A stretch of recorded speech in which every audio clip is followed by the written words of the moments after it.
Welcome back to the channel and welcome back to bank accounts being closed.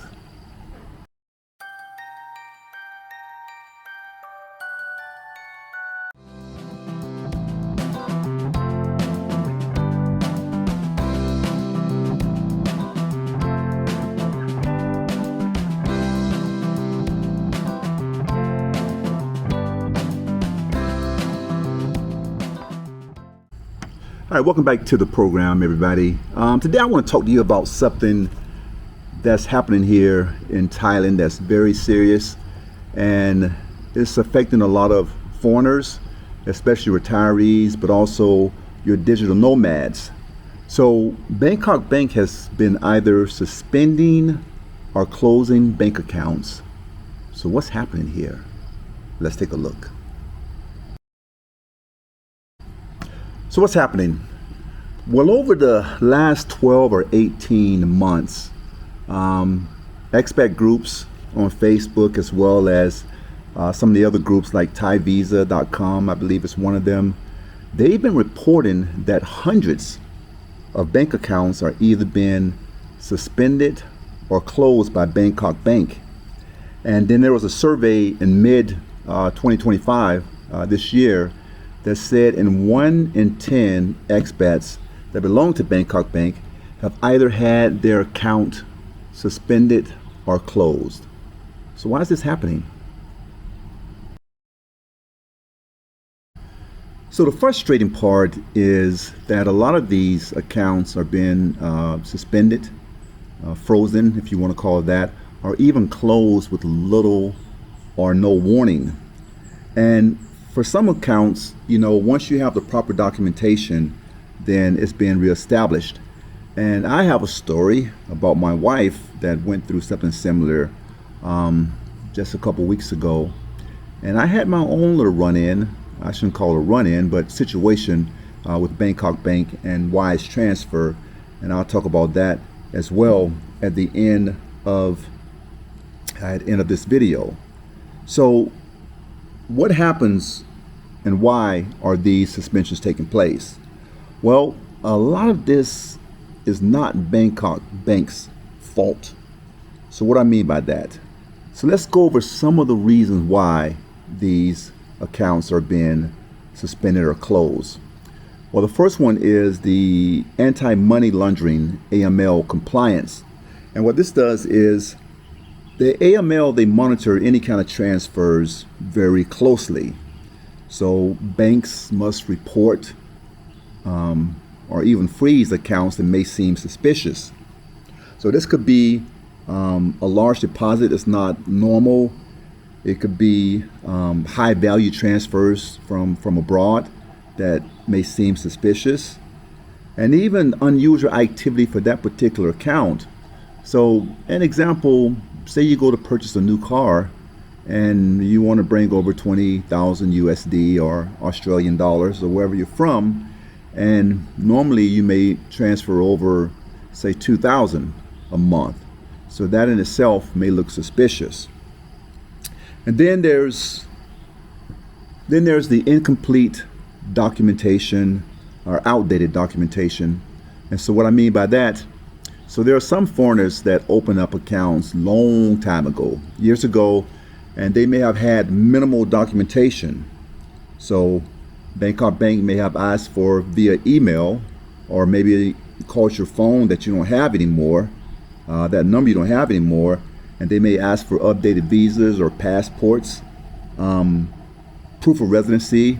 And so when a person fails to provide this type of documentation, the bank may seem a need to close or suspend that account until it is updated. So also risk and regulatory compliance. So some accounts may be flagged if the account holder is unreachable, like I mentioned before, if transfers are made to high-risk regions, or if the activity doesn't match the profile of the typical resident account. So banks got to do this to mitigate any kind of financial risk. So we talk about money being transferred to high-risk countries, so to speak. So any countries that don't have or may have slight anti-money laundering regulations, that can be considered a high-risk country, or a country that has, I guess, high terrorism activity. That could be considered a high-risk country as well. So what are expats experiencing? So let me throw some numbers at you as far as percentage goes that I was able to dig up when I was doing my research. And some of these stats are, so 10% of expats have experienced an account being suspended or permanently closed. 60%, now listen to this number right here, 60% of issues were resolved after submitting updated documents. But then there's that 40% of closures required transferring funds to another bank before the account was permanently closed.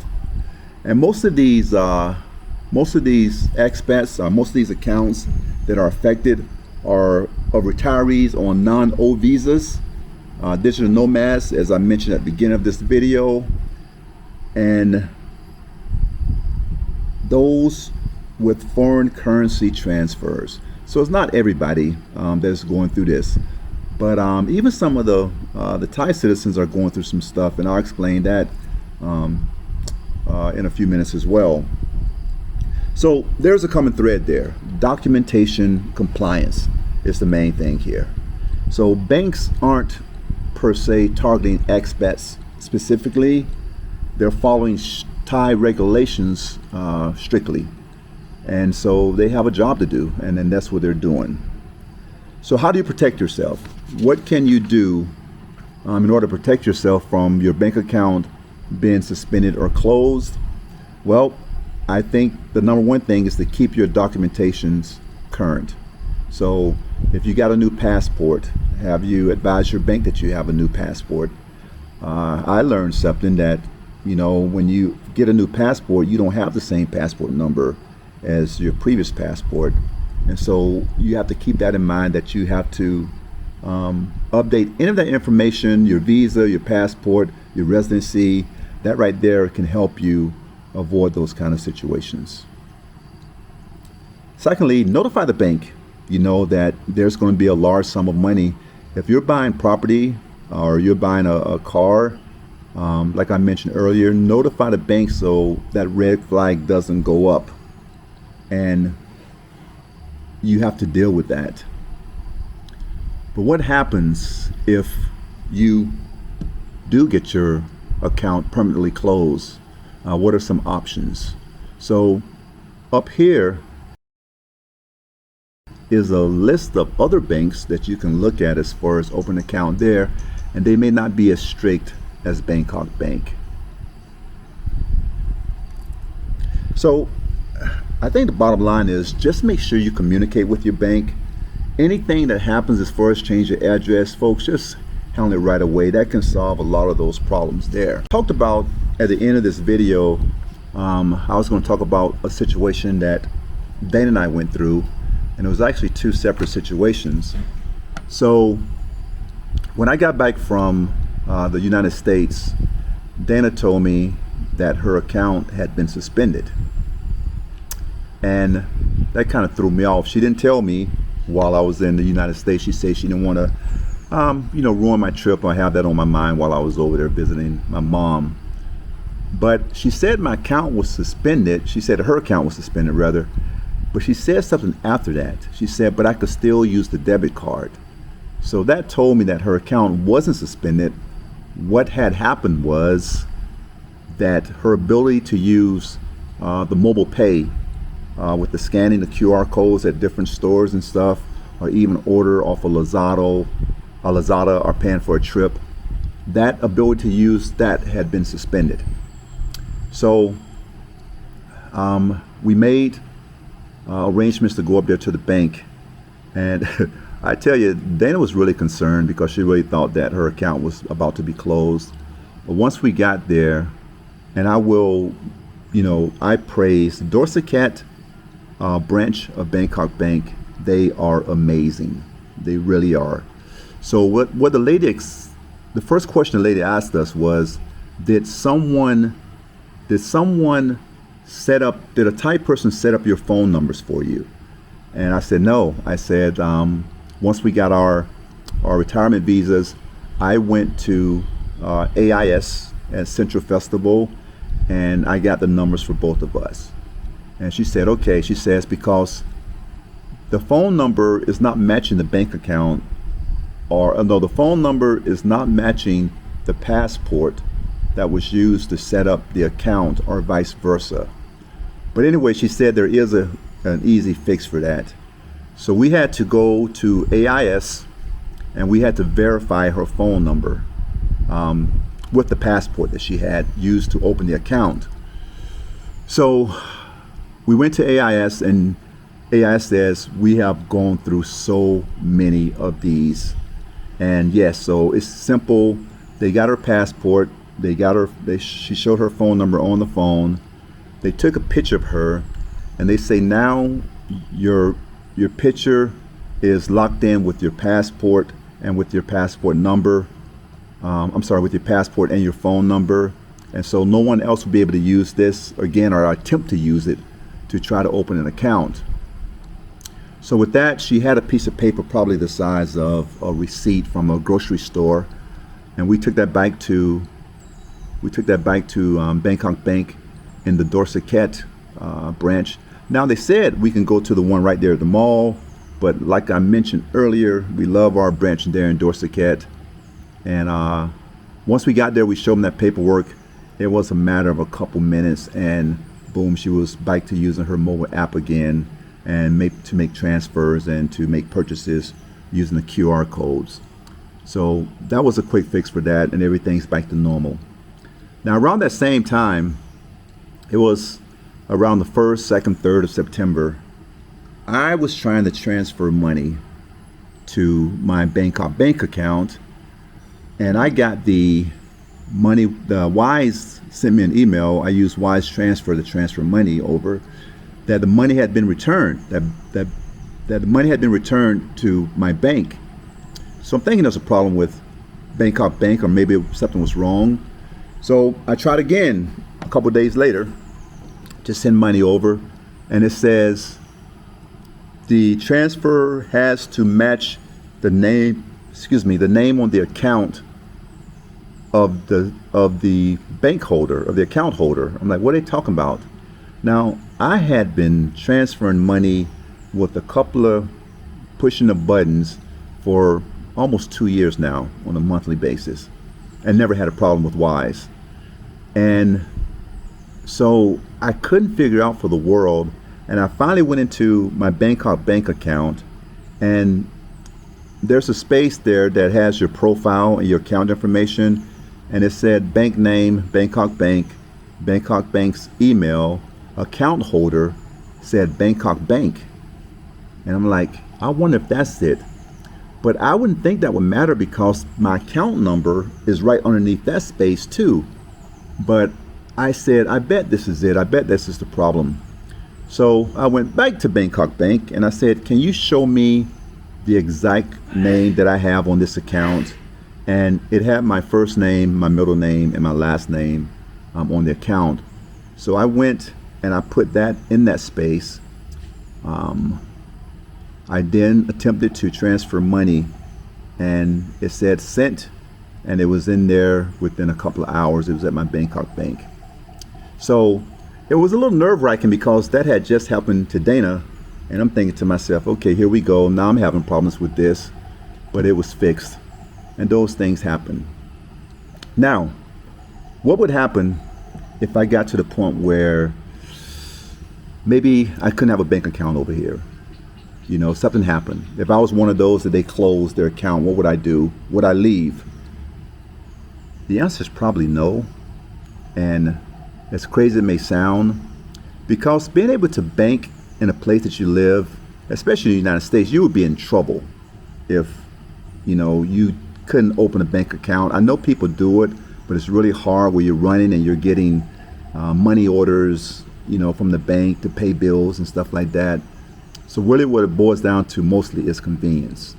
Now, I'm used to hard, and I'll tell you what I mean by that.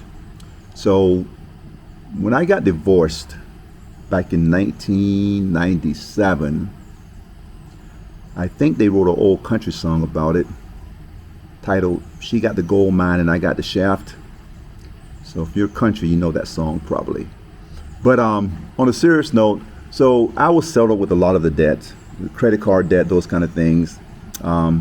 It took a financial, I took a financial beating in that divorce. But back then, I said to myself, I'm going to pull myself up by the bootstraps, and I'm going to take care of all of this. And so I started watching people like Susie Orman. I started watching Dave Ramsey, and it was watching Dave Ramsey I learned about the envelope system, where you just put the money in the envelope, your rent, your groceries, all of that right there, and you just pay bills that way. And I did that for 2 years straight, watching my spending, watching every dime, and I got back on my feet and just moved forward from there. Now, over here, what I can do, and this is why a big shout out to Charles Schwab, who I use for my banking. Now, two things that Charles Schwab does that I really like. Their customer service is amazing. They verify you, security, everything like that. But anytime I've had a problem, they took care of it, with no problem. Good customer service. Secondly, Charles Schwab, they have, so if I had to say I needed 60,000 baht a month to live off of, my wife and I.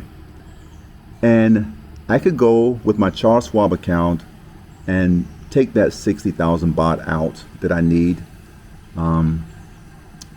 and just do that envelope system again and pay my rent cash, do all that cash, and I would be taken care of, and that would be it. Now that would be hard, but here's the other thing, folks.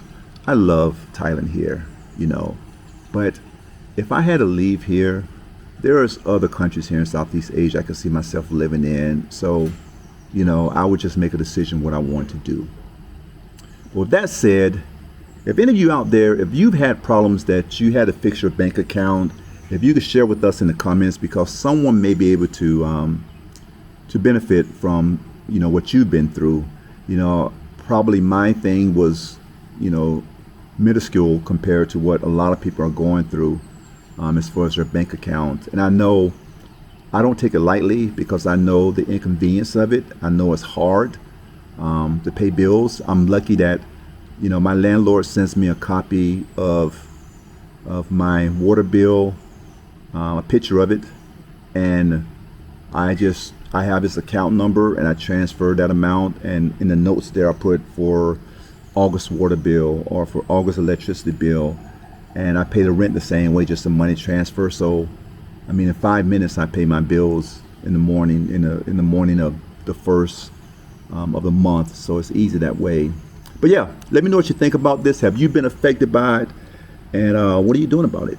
So thanks again for joining me. I appreciate it. I really enjoyed this time I have to spend with you. And you may not believe this, but next weekend, the 20th or the 27th, the 26th or the 27th of September, I'm putting it out there, I am going live again. It was a debacle the first time I did it, but now I think I figured out what went wrong. So I will have a live coming up, and of course I'll post that next week, that the live will be coming up next weekend. Thank you guys. Man, the channel continues to grow, so that's because you're taking the time to like, subscribe, and share, and that's getting the message out to other people. So I appreciate it. I love you, and I will see you in the next video.